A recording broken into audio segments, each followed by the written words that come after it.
pribadinya. Silahkan kalau ada pendeta yang mau maki-maki saya, silahkan DM saya setelah ini. Gitu. Kalau memang ada yang berkata seperti itu. Oke, Bang Nandar tadi bilang, lah untuk apa konsep penebusan? Gitu. Makanya cari tahu dulu di dalam kekristenan, di dalam Alkitab ya. Neraka itu diciptakan untuk iblis dan para pengikutnya di dalam Alkitab. Neraka diciptakan untuk iblis dan para pengikutnya. Nah, kita sebagai orang yang sudah ditebus dengan darah yang mahal di dalam 1 Korintus 6 ayat yang ke-20, apakah kita mau menyalibkan Tuhan Yesus untuk yang kedua kalinya? Itu, Nandar. Jadi itu ya. Apakah kita sebagai orang Kristen kita mau menyalibkan Tuhan Yesus untuk yang kedua kalinya? Makanya dari itu kita dituntut untuk hidup seturut dan sekehendak dengan firman Tuhan. Gitu. Karena di dalam Alkitab jelas, neraka itu diciptakan untuk iblis dan para pengikutnya. Apakah kamu mau masuk neraka? Ya monggo silahkan. Gitu. Tapi ketika kamu tidak mau mati di dalam kebinasaan, ya kamu percaya kalau Tuhan Yesus adalah Tuhan dan Juru Selamat. Karena apa? Ketika kita percaya kalau Tuhan Yesus adalah Tuhan dan Juru Selamat, dan itu benar-benar dari mulut dan hati kita, maka kita akan dipastikan hidup seturut dan sekehendak dengan firman Tuhan. Maka kita tidak akan mati di dalam kebinasaan. Saya minta sama Bang Nandar, tolong setelah ini jelaskan dulu untuk saya surat An-Nahl ayat yang ke-93. Kalau Bang Nandar mau minta waktu, saya kasih 2 match ini untuk Bang Nandar mencarikan datanya. Itu. Nanti dulu bahasa Alkitabnya nanti dulu. Itu. Bang Nandar tadi bilang, sebelum lari ke pertanyaan sudah berapa ayat Bang Nandar yang saya jawab, sedangkan satu pertanyaan saya tidak mampu untuk dijawab. Bahkan bilang saya logical fallacy. Sedangkan jelas-jelas itu ada hubungannya dengan konsep keselamatan. Itu dulu dijawab. Jangan lari ke sana kemari dulu. Kalau memang tidak mampu untuk menjelaskannya, jujur. Nanti tinggal ngomong jujur aja. Oke, boleh nggak nanti buat PR dulu itu, gitu kan? Nggak masalah. Boleh nggak buat PR dulu daripada berapa match ini saya tunggu, ya kan? Tidak terjawab-jawab. Itu satu aja pertanyaan saya dari tadi tidak terjawab-jawab. Sang debater hebat dari Kuningan. Silakan.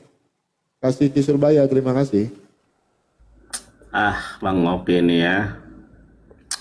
Nggak ada lain ditanya, lain jawab. Tuh kan, lain tanya, lain jawab lagi. Aduh. Ya udah, itu waktu saya. Ya, Waktu saya.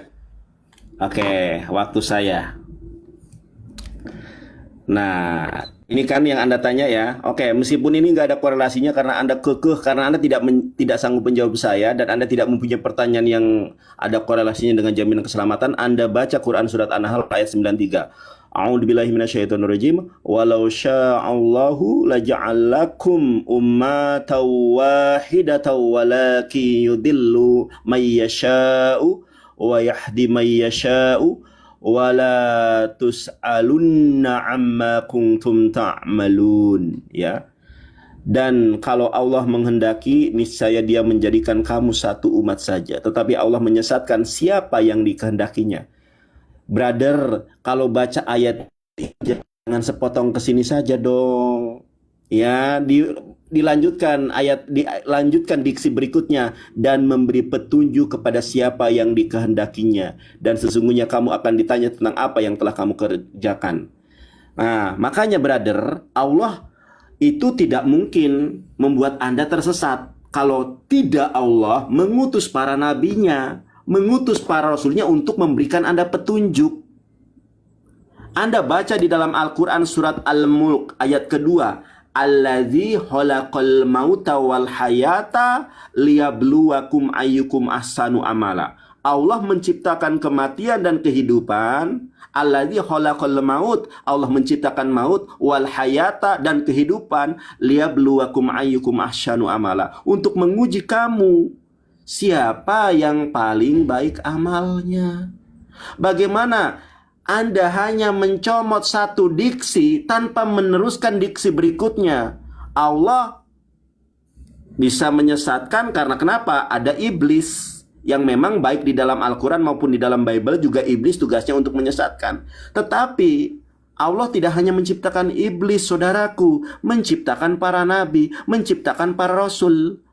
Anda buka Quran surat As-Saffat ayat 183, wassalamun alal mursalin, dan keselamatan bagi para rasul. Apakah Nabi Muhammad adalah rasul? Rasul. Quran surat Yasin ayat 1 sampai dengan 4. Innaka laminal mursalin ala syiratim mustaqim. Nabi Muhammad adalah di antara para rasul yang akan selamat. Dan dia termasuk yang berada pada jalan yang lurus. Kenapa Anda harus mempertanyakan sementara Anda tahu jawabannya? Kalau Anda mau mendapatkan hidayah, asyhadu. Saya bimbing sekarang malam ini. Itu jawabannya. Jadi kalau Anda mau syahadat, saya syahadatkan. Itulah petunjuk.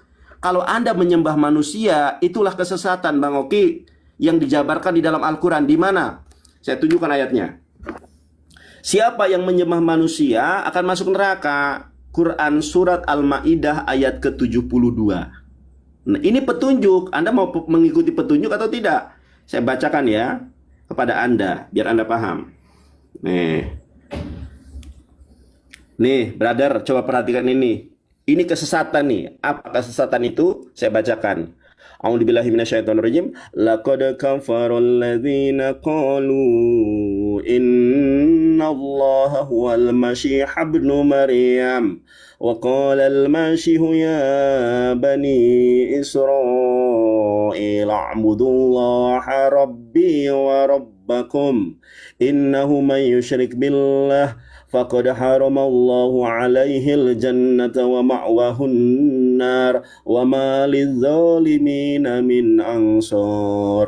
Coba artinya, coba perhatikan ini. Ini mana yang sesat, mana yang tidak dijelaskan oleh Allah. Sesungguhnya telah kafirlah orang-orang yang berkata, sesungguhnya Allah ialah Yesus, Allah ialah Demasiho, Allah adalah Al-Masih putra Maryam.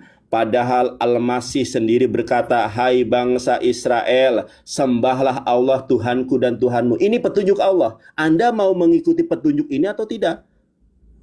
Ini improvisasinya. Sesungguhnya orang-orang yang mempersekutukan sesuatu dengan Allah, maka pasti Allah mengharamkan kepadanya surga, dan tempatnya ialah neraka. Tidak ada bagi seorang jolim itu seorang penolong pun. Tidak ada bagi orang-orang jolim itu seorang penolong. Ini improvisasinya. Jadi Anandar, kalau saya ditakdirkan disesatkan gimana? Anda memilih takdir mana? Ditakdirkan sesat ya Kristen. Kalau Anda ditakdirkan mengikuti Yesus ya masuk Islam. Begitu, brother. Jangan nangis lah, Bang. Mohon maaf, Bang. Okay.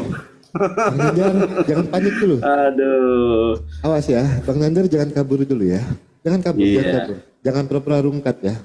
Sebentar, Bang. Oke, sebelum kita mulai, teman-teman saksikan malam hari ini pasti dia melenceng dari tema utama, yaitu jaminan keselamatan kemana-mana. Waktu saya. Iya, saya terima. Ya, waktu saya. Ya.